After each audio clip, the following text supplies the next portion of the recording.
जय हिंद प्यारे बच्चों। मैं नवीन सर और आप लोग का स्वागत है हमारे YouTube channel study with NV sir में। बच्चों, हम लोग आज एक नया चैप्टर चालू करने वाले हैं जिसका नाम एल्कोहल फिनॉल ईथर है। ये ऑर्गेनिक केमिस्ट्री का आपका नेक्स्ट चैप्टर है, दूसरा चैप्टर है, जिसको हम लोग क्या करेंगे, आज पढ़ेंगे एल्कोहल फिनॉल और ईथर। ठीक है, इसमें तीन चीजें एक साथ दी गई हैं। इसमें बात चल रहा है पास एल्कोहल की भी बात हो गई और साथ में फिनॉल हम लोग पढ़ेंगे। तो ये जो चैप्टर है मुख्यतः ये है किसके ऊपर, एल्कोहल।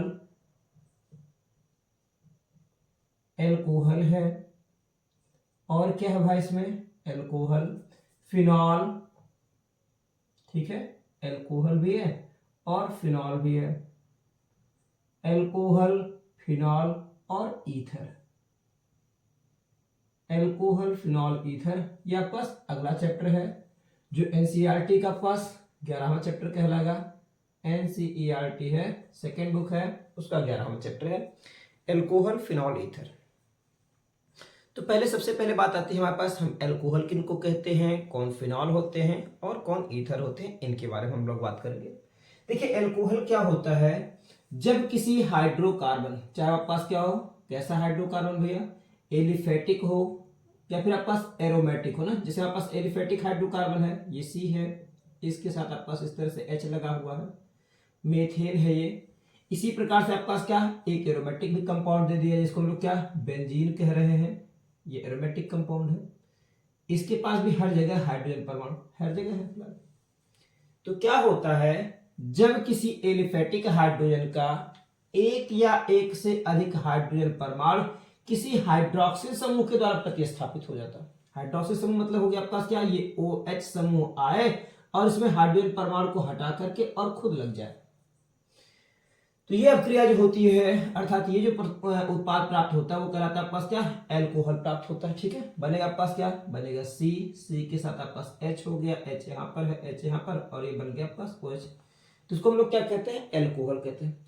और इसी प्रकार से अगर किसी आपके पास एरोमेटिक की बात करें, उसमें अगर हाइड्रोक्सिल समूह के द्वारा क्या करें, इसका प्रतिस्थापन हो जाए हाइड्रोजन परमाणु का, तो उसको हम लोग क्या कहते हैं, उसको हम लोग कहते हैं फिनॉल कहते हैं। तो बात हो गई, एल्कोहल क्या होगा, जब किसी हाइड्रोकार्बन का एक या एक से अधिक हाइड्रोजन परमाणु किसी हाइड्रोक्सिल समूह के द्वारा प्रतिस्थापित हो जाता है तो उसको हम लोग क्या कहते हैं, एल्कोहल कहते हैं।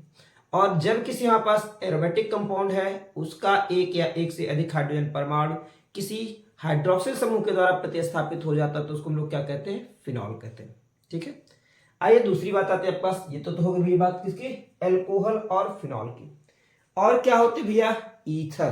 तो ईथर कैसे बनते भैया, जो ये एल्कोहल है, ठीक है, ये एल्कोहल है, एल्कोहल का जो पास हाइड्रोक्सिल समूह का जो हाइड्रोजन परमाणु, जो हाइड्रोक्सिल समूह का जो हाइड्रोजन परमाणु है, यदि वो किसी एल्किल समूह, एल्किल मतलब होता है आर, या फिर आप कोई भी एल्किल समूह ले सकते हैं आर, एल्किल समूह के द्वारा अगर हम इसको प्रतिस्थापित कर देते, किसको, इस हाइड्रोजन परमाणु को अगर हटा देते हैं तो बनने वाला जो कंपाउंड होगा वो बनेगा पास RO और R बनेगा। तो इसे हम लोग क्या कहते हैं भाई, ये होता है पास ईथर कहलाता है। तो हमारे पास बात ये आ गई, एल्कोहल कौन हो गए, एल्कोहल हो गए यदि हमारे पास किसी एल्केन का एक या एक से अधिक हाइड्रोजन परमाणु किसी हाइड्रोक्सिल समूह के द्वारा अगर हटा दिया जाता है तो उसको हम लोग कहते हैं एल्कोहल।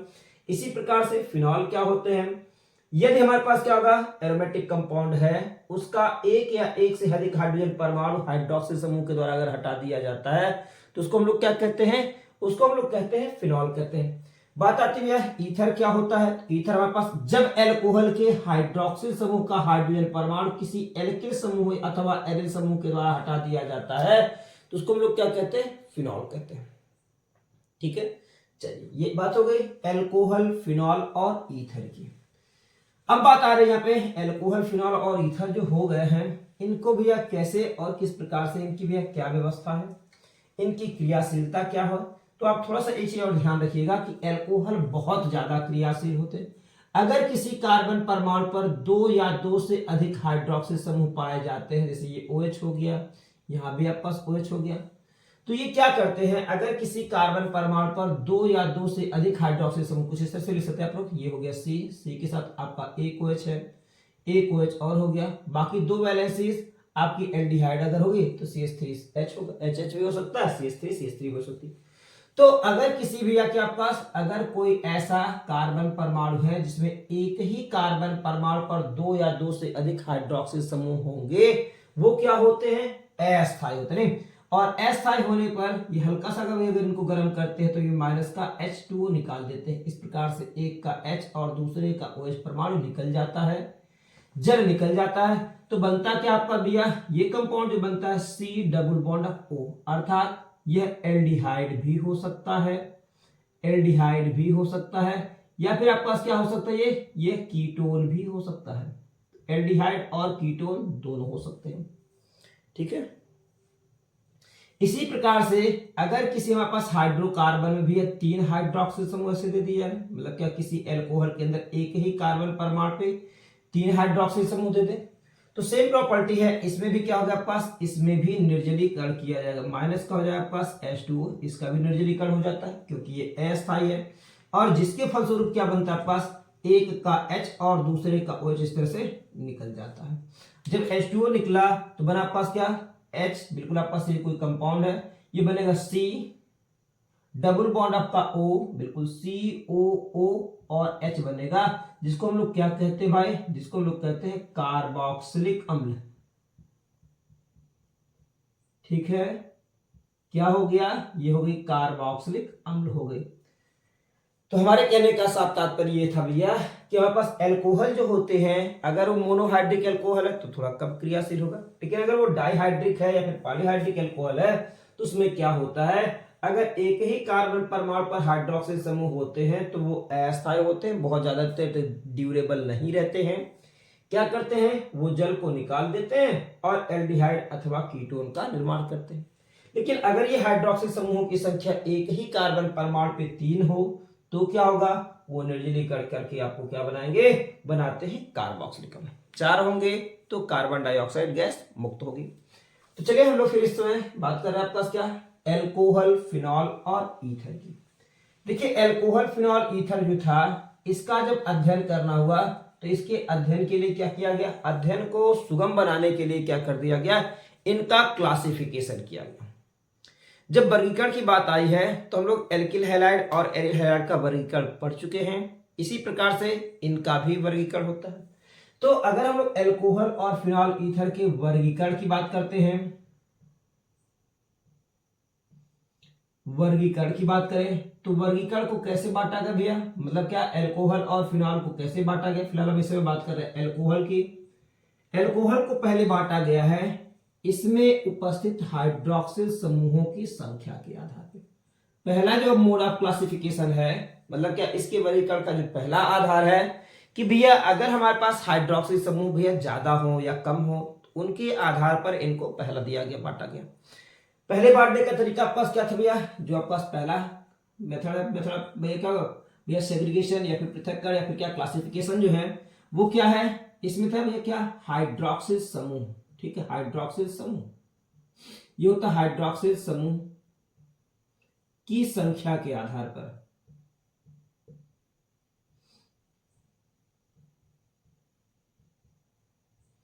जब हाइड्रोक्सिल समूह की संख्या की बात आती है, जब हाइड्रोक्सिल समूह की संख्या की बात आती है, ये पहला था हाइड्रोक्सिल समूह की संख्या के आधार पर। तो हाइड्रोक्सिल समूह कितने होते भैया, जैसे हमने बताया था आपका मोनोहाइड्रिक एल्कोहल हो सकता है, डाइहाइड्रिक एल्कोहल हो सकता है, ट्राइहाइड्रिक एल्कोहल हो सकता है, या फिर हो सकता है आपके पास क्या, पॉलीहाइड्रिक एल्कोहल। बिल्कुल इस समय हम लोग बात कर रहे हैं ये कैसा है, मोनोहाइड्रिक, ठीक है। इसको हम लोग कहते हैं क्या, जैसे ये लिखा आपका CH3 है, CH3 साथ क्या लगा दिया, एक OH लगा दिया, ठीक है। तो ये क्या लगा, या फिर आपके पास ऐसे लिखा हुआ CH3 है, CH2 है और इसके साथ हमने OH लगा दिया। तो ये दोनों क्या है भैया, अगर इन दोनों में देखा तो हाइड्रोक्सिल परमाणुओं की संख्या क्या है, एक है। और एक के लिए हम लोग किस शब्द का प्रयोग करते हैं, बिल्कुल मोनो, मोनो मतलब होता है एक, और हाइड्रोक्सिल समूह है तो इसलिए कहते हैं हाइड्रिक, अर्थात एक इसमें हाइड्रिक मतलब क्या, हाइड्रोक्सिल समूह है। मोनोहाइड्रिक और क्या होगा, एल्कोहल होगा। ये क्लियर है बाबू। मोनोहाइड्रिक क्यों कहा गया, क्योंकि ऐसे एल्कोहल जिनमें हाइड्रोक्सिल समूहों की संख्या क्या होती है, एक होती है, उसको हम लोग क्या कहते हैं, मोनोहाइड्रिक एल्कोहल कहते हैं, ठीक है भाई। आइए अगला एग्जांपल देखते हैं। अगर हाइड्रोक्सिल समूह की संख्या ऐसे 2 हो गई, जैसे लिखा गया CH2 है, OH है, फिर अगला हो गया आपका CH2 है, OH है, या फिर ऐसे लिखा हुआ आपका CH2 OH, फिर आपका CH2 है, फिर आपका CH2 है और इसके साथ भी OH लगा हुआ। तो इसमें हाइड्रोक्सिल समूहों की संख्या आपको कितनी देखने को मिल रही है? 2। तो जब हाइड्रोक्सिल समूहों की संख्या आपको 2 देखने को मिलेगी तो 2 शब्द के लिए भैया 2 के लिए हम लोग किस शब्द का प्रयोग करते हैं? डाई। डाई मतलब होता है 2, डाई हाइड्रिक। डाई हाइड्रिक और क्या कहलाएगा? एल्कोहल। तो इस तरह से बच्चे हम लोग पढ़ चुके क्या? मोनोहाइड्रिक एल्कोहल क्या हो गया वो पता हो चुका, और डाइहाइड्रिक एल्कोहल क्या हो गया वो पता हो चुका।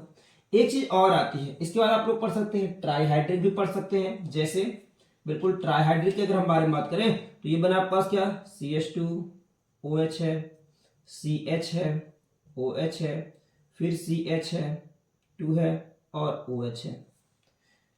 इसको हम लोग क्या कहेंगे भाई? हाइड्रोक्सिल समूह की संख्या कितनी है? 3 है, तो इसको हम लोग क्या कहेंगे? ट्राइहाइड्रिक। ठीक है, ये कहलाएगा आपके पास क्या? ट्राइहाइड्रिक। ट्राई मतलब होता है 3, हाइड्रिक मतलब होता है क्या? हाइड्रिक मतलब होता है हाइड्रोक्सिल समूह, ट्राइहाइड्रिक एल्कोहल। अगर बात आती है कि हाइड्रोक्सिल समूहों की संख्या बहुत ज्यादा हो जाए, जैसे हमारे पास लिखा हुआ आपके पास क्या? ये है CH2 है, OH है, फिर C आया, OH हो गया, यहाँ पे आपके पास क्या? चलो ऐसे लिख देते हैं, फिर CH है, OH है, फिर आगे आपके पास क्या? CH2 है और OH है। तो इसको हम लोग क्या कहना चालू कर देंगे? अब इसको हम लोग कहेंगे पॉलीहाइड्रिक एल्कोहल। पॉली तो 2 के बाद होती, पॉलीहाइड्रिक एल्कोहल, पॉलीहाइड्रिक एल्कोहल। ठीक है बच्चों, तो ये पहला था क्या? हाइड्रोक्सिल समूह की संख्या, मतलब क्या होगा? हाइड्रोक्सिल समूह कितनी मात्रा में, उसके आधार पर इनको बांटा गया है। दूसरा क्लासिफिकेशन का क्या तरीका था, ध्यान देंगे आप लोग। दूसरा क्लासिफिकेशन का तरीका था sp3 संकरण के आधार पर। ठीक है, हम लोग बात अगली करते हुए जो क्लासिफिकेशन का दूसरा तरीका है उसको भी हम लोग देख के चलते हैं। भैया चलिए यहाँ पे लगा दिया गया, किसके आधार पर? तो sp3 संकरण के आधार पर, sp3 संकरण के आधार पर। ठीक है, आधार पर। तो जब sp3 संकरण के आधार पर बात करते हैं तब क्या होता है? sp3 संकरण के आधार पे इनको पुनः 3 भागों में बांटा गया। चलिए देखते हैं 3 भाग कौन कौन से। पहला होता है आपके पास क्या? sp3 संकरण के आधार पे अगर देखा जाए तो इनको बांटा गया प्राथमिक, द्वितीयक और तृतीयक एल्कोहल में। ठीक है, बिल्कुल बच्चों आप लोग को याद होगा sp3 संकरण के आधार पर इनको बांटा गया है, प्राथमिक एल्कोहल भी होता है, द्वितीयक एल्कोहल भी होता है और तृतीयक एल्कोहल भी होता है। प्राथमिक कमा द्वितीयक कमा तृतीयक एल्कोहल। ठीक है, ये प्राथमिक एल्कोहल हो सकता है, द्वितीयक एल्कोहल हो सकता है और तृतीयक एल्कोहल हो सकता है। क्या होते हैं प्राथमिक एल्कोहल भाई? तो हमने आप लोग को बताया था, यदि हाइड्रोक्सिल समूह जिस कार्बन परमाणु से जुड़ा हुआ है, अर्थात हाइड्रोक्सिल समूह यदि प्राथमिक कार्बन, तो प्राथमिक कार्बन कौन होता है? वह कार्बन जिसकी एक और संयोजकता जो होती है वो कार्बन परमाणु से जुड़ी होती है, उस कार्बन परमाणु को हम लोग कहते हैं क्या? प्राथमिक कार्बन परमाणु। ठीक है भैया, वह कार्बन परमाणु जिससे एक और कार्बन परमाणु जुड़ा उसको हम कहते हैं प्राथमिक कार्बन। तो बिल्कुल बात यहाँ पर आ गई। ये हो गई आपके पास क्या? CH3, ये हो गया CH2। तो यहाँ पे क्या है? ये कार्बन प्राथमिक कार्बन है और इसी से हाइड्रोक्सिल समूह जुड़ा हुआ है, इसलिए इसको हम लोग क्या कहते हैं? प्राथमिक एल्कोहल। ठीक है, प्राथमिक एल्कोहल क्या होता है? यदि हाइड्रोक्सिल समूह प्राथमिक कार्बन परमाणु से जुड़ा होता है तो उसको हम लोग क्या कहते हैं? प्राथमिक एल्कोहल। तो प्राथमिक कार्बन कौन है? ये वाला, क्योंकि इसके साथ एक कार्बन जुड़ा हुआ है। चलिए इसी प्रकार से हम लोग बात करते हुए द्वितीयक एल्कोहल की। द्वितीयक एल्कोहल क्या होगा आपके पास? ये CH हो गया, एक CH3 इधर हो गई और एक CH3 हमने यहाँ पे भी लगा दिया और इसके साथ क्या कर दिया? OH। अब ये कार्बन आपको कैसा दिखाई पड़ रहा है? ये जो आपको कार्बन दिखाई पड़ रहा है वो द्वितीयक कार्बन है। क्यों? क्योंकि भी इसके इधर भी कार्बन है और इसके इधर भी कार्बन है, अर्थात भैया क्या इस कार्बन की 2 संयोजकताओं पर कार्बन परमाणु उपस्थित होने के कारण इसको हम लोग क्या कहते हैं? द्वितीयक कार्बन। और उसी से हाइड्रोक्सिल समूह लगा है, इसलिए से हम लोग क्या कहेंगे, इसे हम लोग कहेंगे द्वितीयक एल्कोहल। तो ये ध्यान रखेंगे, प्राथमिक एल्कोहल क्या होते हैं, द्वितीयक एल्कोहल क्या होंगे। तो भैया ये प्राथमिक और द्वितीयक एल्कोहल के अगर हम बारे में बात करें तो भैया यदि हाइड्रोक्सिल समूह प्राथमिक कार्बन परमाणु से जुड़ा होगा तो उसको हम लोग कहेंगे प्राथमिक एल्कोहल। यदि हाइड्रोक्सिल समूह द्वितीयक कार्बन परमाणु से जुड़ा होगा तो उसको हम लोग क्या कहेंगे, द्वितीयक एल्कोहल। और यदि इसी प्रकार से भैया आपका ये जो है हाइड्रोक्सिल समूह जो है वो तृतीयक कार्बन परमाणु से जुड़ा हो, ये कैसा कार्बन परमाणु है, ये कार्बन तृतीयक है, क्योंकि इधर भी कार्बन, इधर भी कार्बन और इधर भी कार्बन, और इसी से क्या लगा, एक हाइड्रोक्सिल समूह लगा है। तो ये कार्बन तृतीयक होने के नाते इसका नाम क्या हो गया, ये हो गया प्लस तृतीयक एल्कोहल। तो हमने आपको बता दिया भैया क्या तृतीयक एल्कोहल, प्राथमिक, द्वितीयक और तृतीयक एल्कोहल क्या होते हैं, ये हमने आपको यहाँ पे बताया। हो जाएगा। चलिए अगला आता क्लासिफिकेशन का दूसरा जो मोड था, उसमें क्या बताया इन्होंने भैया, इन्होंने बता दिया क्या, एलिलिक एल्कोहल। ठीक है, बात आती है किसकी भैया, मैं इसको भी यहाँ पे अलग कर दे रहा हूं। प्राथमिक, द्वितीयक और तृतीयक एल्कोहल है। sp3 संकरण के आधार पर इनका क्लासिफिकेशन किया गया है। sp3 संकरण के आधार पर इनको 3 भागों में बांटा गया, एक प्राथमिक, द्वितीयक और तृतीयक एल्कोहल। ठीक है, ये आपके पास है, इसका सब हेडिंग है और ये दूसरा हेडिंग है ये, और दूसरा क्या बांटा गया, इसको दूसरे को बांटा गया, सेकेंड को अगर देखा जाए तो इसको क्या कहते हैं भैया, allylic alcohol. Allylic alcohol.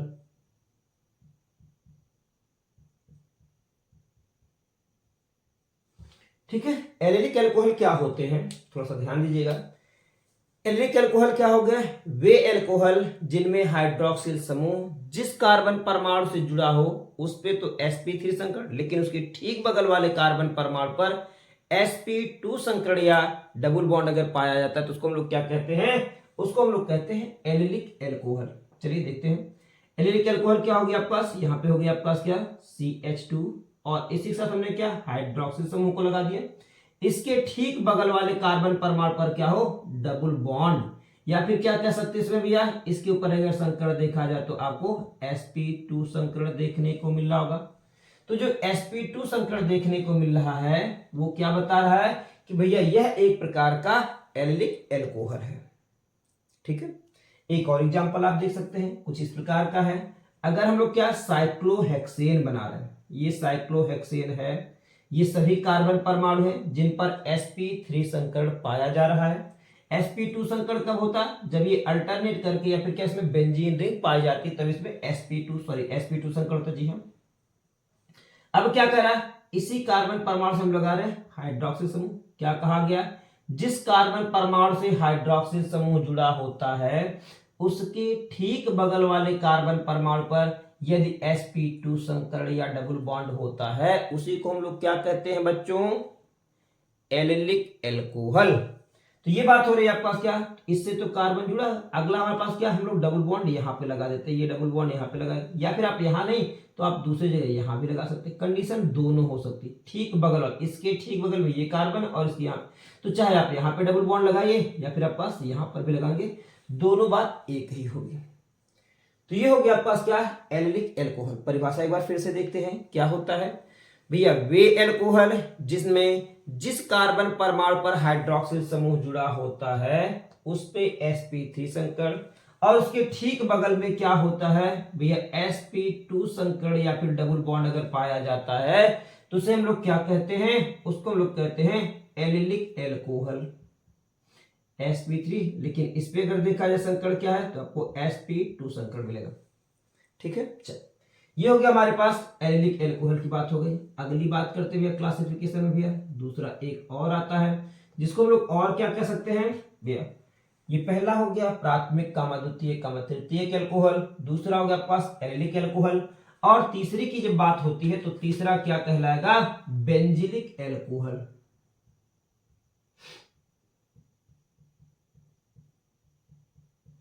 Benzylic alcohol.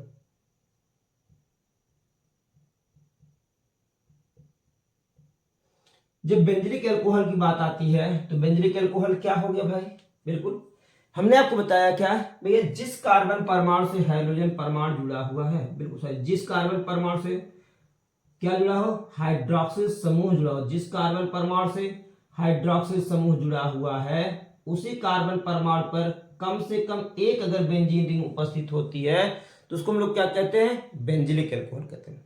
ठीक है, बेंजिल अल्कोहल कहलाता है। तो ये हो गया आपके पास बेंजिलिक अल्कोहल में देखिए तो आपके पास ये प्राथमिक हो सकता है बेंजिलिक अल्कोहल। ठीक है, बेंजिल अल्कोहल कहलाता है। एक होता है बेंजो अल्कोहल, वो जो द्वितीयक है, द्वितीयक मतलब इसका एक एच और हटेगा।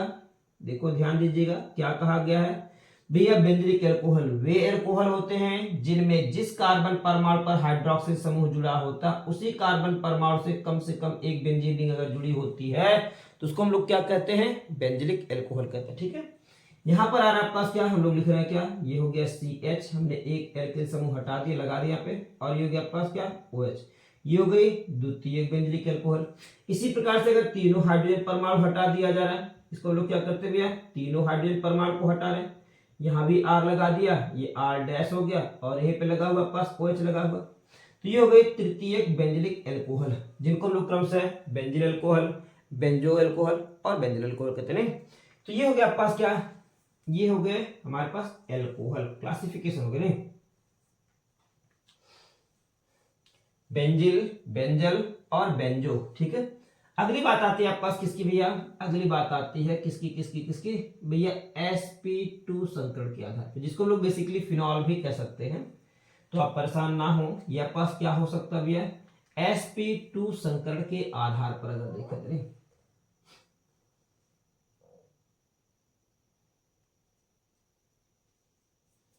चलिए sp2 संकरण के आधार पर अगर देखा जाए तो हमारे पास क्या कहलाता है, sp2 संकरण के आधार पे,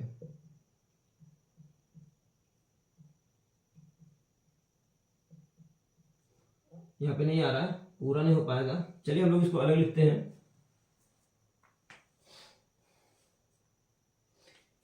इसको पहले आप लोग नोट करें, हम लोग अगला लिखे यहाँ पे क्या ये रहेगा, और क्या अभी हम हेडिंग अगला डाला दें, क्या है आपके पास, ये तीसरा है किसके आधार पर, sp2 संकरण के आधार पर।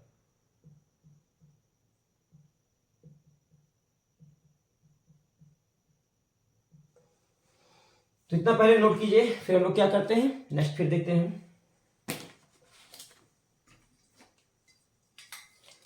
देखिए अगला हम लोग पढ़ेंगे जब sp2 संकरण के आधार पर आएगा तो उसको हम लोग फिर से दो भागों में बांटेंगे, एक कहलाएगा आपके पास क्या, एक कहलाएगा आपके पास क्या क्या क्या क्या विनाइल अल्कोहल कहलाएगा, और एक कहलाएगा एरिल अल्कोहल, जिसको हम लोग और क्या कहते हैं, फिनॉल के नाम से जानते हैं। ठीक है, तो आप लोग इसको नोट करें।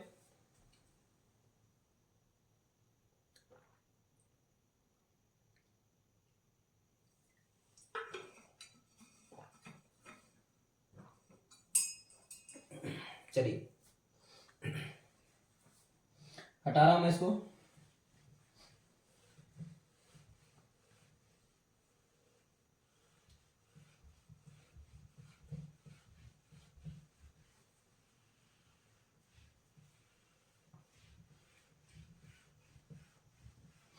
देखिए जो sp2 संकरण का आधार था, बिल्कुल मैं यहाँ पे नोट करा दे रहा हूं आप लोग को, sp2 संकरण वाला को यहाँ पे नोट करा दिया जाए।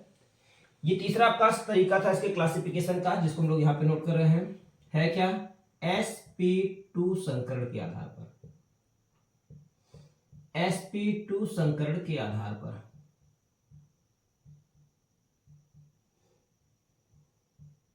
जब sp2 संकरण की बात आती है तो sp2 संकरण हमारे पास क्या है भैया, sp2 संकरण में हमारे पास आएगा भैया ये दो भागों में बांटा गया,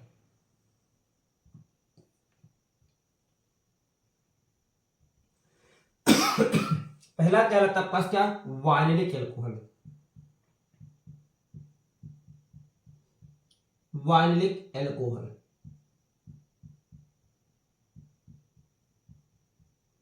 ठीक है, और एक होगा आपके पास क्या रहेगा, क्या एरिल अल्कोहल, एरिल अल्कोहल।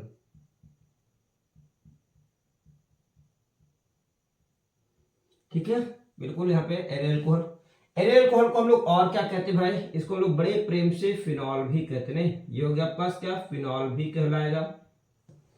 और हम लोग बात करते हैं वाइनिलिक अल्कोहल की। ठीक है, चलिए देखते हैं वाइनिक एल्कोहल क्या होती है भाई? वाइनिक एल्कोहल आपके पास क्या, जिस कार्बन परमाणु से हाइड्रोक्सिल समूह जुड़ा हुआ है उसी कार्बन परमाणु से अगर डबल बॉन्ड आपको मिले, या फिर आप कह सकते हैं यदि आपके पास आप हाइड्रोक्सिल समूह जो है वो sp2 संकरित कार्बन परमाणु से जुड़ा होता है तो उसको हम लोग क्या कहते हैं? वाइनिक एल्कोहल। ठीक है, एलिलिक और वाइनिक में यही अंतर होता है। इसमें वाइनिक में भी है क्या, उसी कार्बन परमाणु पर डबल बॉन्ड होता है जिसमें हाइड्रोक्सिल समूह होता है।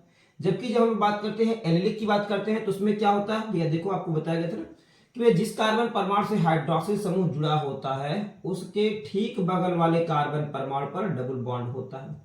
तो इस तरह से अगर हम लोग देखें तो आपके पास ये कहलाता है, आपके पास क्या, ये कहलाता है एलिलिक और ये वाइनिक। दोनों में थोड़ा सा अंतर है, इसमें उसी कार्बन परमाणु पे डबल बॉन्ड है, इसमें उसके बगल वाले कार्बन परमाणु पे डबल बॉन्ड। तो इसको थोड़ा सा ध्यान देके चलेंगे। चलिए, तो ये एक प्रकार का आपके पास कैसा है भैया, वाइनिक एल्कोहल है। एक और कंडीशन आ सकती है इसमें वाइनिक एल्कोहल के लिए, ये आपके पास साइक्लोहेक्सेन है और यहीं पर हम लोग क्या कर रहे हैं, OH लगा रहे हैं। आपके डबल बॉन्ड यहां लगाए थे, आपके डबल बॉन्ड उसी कार्बन पे परमाणु पे लगा रहे हैं, तो ये भी आपके पास क्या कहलाएगा, कहलाएगा वाइनिक एल्कोहल। अर्थात यदि हाइड्रोक्सिल समूह भी क्या होगा, जिस कार्बन परमाणु से जुड़े हैं उसी कार्बन परमाणु पर अगर sp2 संकरण पाया जाता है या फिर डबल बॉन्ड पाया जाता है तो उसको हम लोग क्या कहते हैं, वाइनिक एल्कोहल कहते हैं। ठीक है, चलिए ये हो गया। बात आती है फिनॉल की, तो फिनॉल क्या होगा भैया, फिनॉल मतलब होता है अगर हाइड्रोक्सिल समूह बेंजीन रिंग से जुड़ी होती है तो उसको हम लोग क्या कहते हैं, फिनॉल कहते हैं। ये भी फिनॉल है और ये फिनॉल का डेरिवेटिव भी हो सकता है भैया। फिनॉल का पास क्या डेरिवेटिव मतलब होगा, पास क्या, यहाँ पर आपके पास OH लगा हुआ है और यहाँ पर आपके पास क्या हो गया, 3 पे लग गया CH3। ठीक है, ये आपके पास मोनोहाइड्रिक भी हो सकते हैं, डाईहाइड्रिक भी हो सकते हैं, अर्थात OH यहाँ पे भी हो सकता है, OH यहाँ पे हो, या फिर आपके पास हो सकते हैं क्या भैया, पॉलीहाइड्रिक हो सकते हैं। पॉलीहाइड्रिक हो गया एल्कोहल, पॉलीहाइड्रिक फिनॉल। ठीक है, ये पॉलीहाइड्रिक फिनॉल है, OH यहाँ पर हो गया। अगला है आपके पास क्या, OH आपके पास क्या होगा, बिल्कुल आर्थ और पैरा, अर्थात ये OH यहाँ पर आ सकता है और OH आपके पास यहाँ पर आ सकता है। तो इस प्रकार से आपके पास क्या हो गया, ये कहलाते हैं पॉलीहाइड्रिक फिनॉल। तो ये हमारे पास वर्गीकरण हो गया किसका, एल्कोहल का वर्गीकरण हो गया। ठीक है, अब हम लोग पढ़ेंगे भैया क्या, फिनॉल। फिनॉल भी हम लोग पढ़ चुके भैया। यहाँ पे बात आती है भैया क्या, ईथर की। थोड़ी सी बात मैं इस समय ईथर की बात करता हूँ।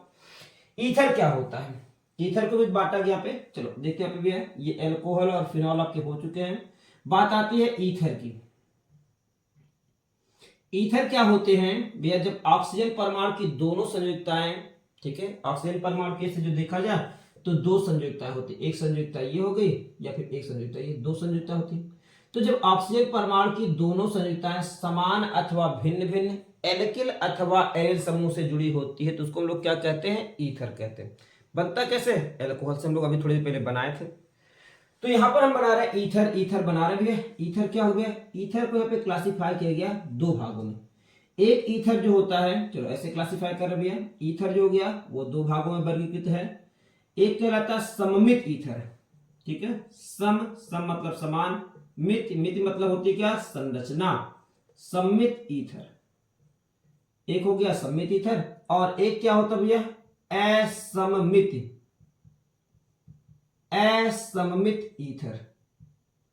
तो जब बात असममित ईथर की आती है, सममित ईथर की आती है, अगर देखते हैं दोनों को बता रहे, ईथर क्या होते हैं, ये पास RO और R है, या फिर क्या होगा पास AR भी हो सकते हैं भैया, AR एरोमेटिक भी हो सकते हैं। ठीक है, AR भी हो सकते हैं।